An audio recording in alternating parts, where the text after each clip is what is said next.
Hey Teresa, guess what? Hi. We are live on What's for Dinner. Oh wow, that's a new one. What do we have going on here tonight? So I cut up into bites 4 fillets, and I marinated them in butter, fresh pressed garlic, and a little splash of Worcestershire sauce. Okay. And then I air fried them. Okay, gotcha. Delicious. So they're And just then- a little bit pink in the center. Yep, perfect. And then They I look made really some. good. And then I made some bacon. Okay, you air fried bacon too, right? Yep. All right. For the steak bites. And And then I did eggs. 2 farm fresh, 2 store bought. okay. And then what do we have going on? And then here? I made cauliflower mash. Okay. We had some cauliflower in there that was going to go bad. So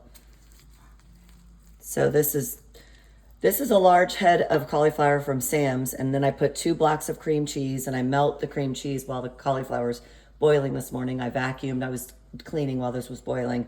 And then I add in some sour cream, and then I strain the cauliflower and mash it on the colander. And then some shredded cheese, stir in the cauliflower, and then more shredded cheese and onion. And on a good fancy day, I would put bacon on here. And then you put it in the oven and bake it for Yeah, about 350. About 350 degrees Yep. for what, 40 minutes or so? Yeah, this was probably 40 minutes. Gotcha. It's probably a little browner than I like, but And whenever you make this, I like to mention too that I like it whenever you do mash the cauliflower. You cook it boil it a little bit longer, and then mash it more. Yeah. Gives it more of a mashed potato kind of consistency. yes. So, and then we've got some melted butter, Yeah. melted Kerrygold salted butter for our to dip our steak, Yep. and the Jan's Crazy mixed up seasoning. Got that going on too. Yep. So any of this stuff will, metabolically speaking, will any of this stuff cause our blood sugar to elevate and then cause our insulin to elevate in turn?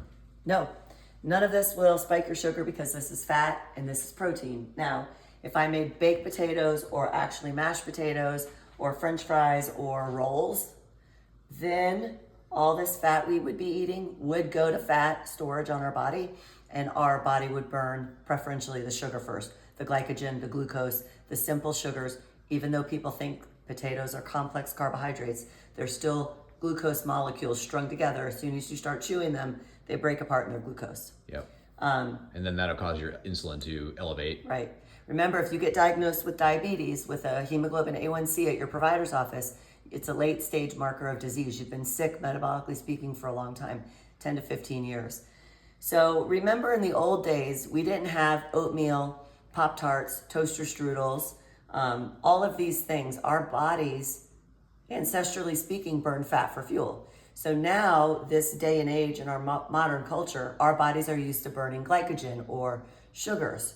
And so you have to reteach your body to burn fat.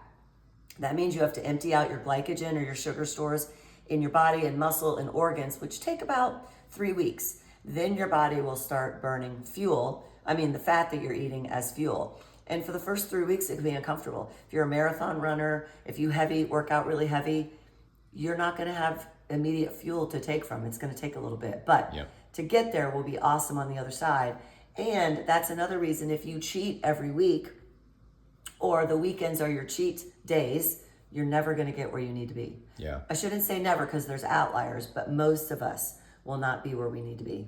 I think that probably another good thing to talk about right now that we talk about occasionally, but is talk about the frequency with which we eat. So talking about fasting and whatnot.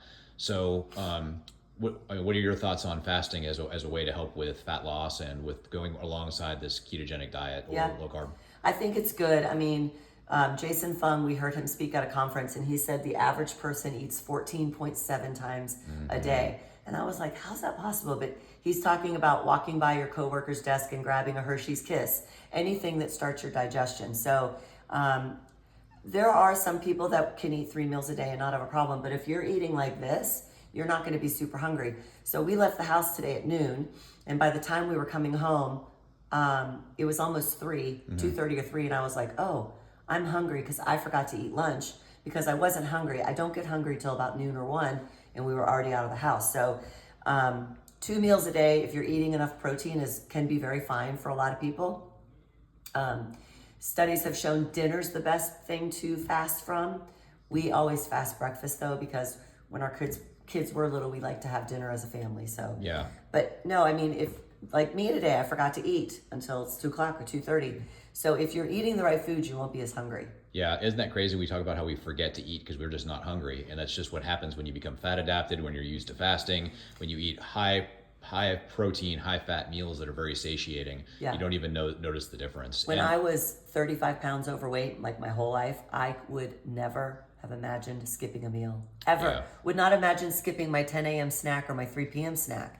Never could have imagined it. So a lot of people will be like, well, how do I start fasting? What do I do? You know, there's lots of different information out there on the internet, but one of the easiest ways, and we've been successful ourselves and with recommending to people, is you just, you eat your dinner, and then, trying to finish your dinner around 6 or 7 p.m. And then just, you're fasting naturally when you're sleeping. Yes. So all you have to do is extend that window of fasting in the morning. So maybe skip breakfast or wait until, 9, 10, 11 o'clock in the morning. Keep pushing it back. Keep pushing it back further and further every day until eventually you're not even eating breakfast. Maybe you're just picking up at lunchtime.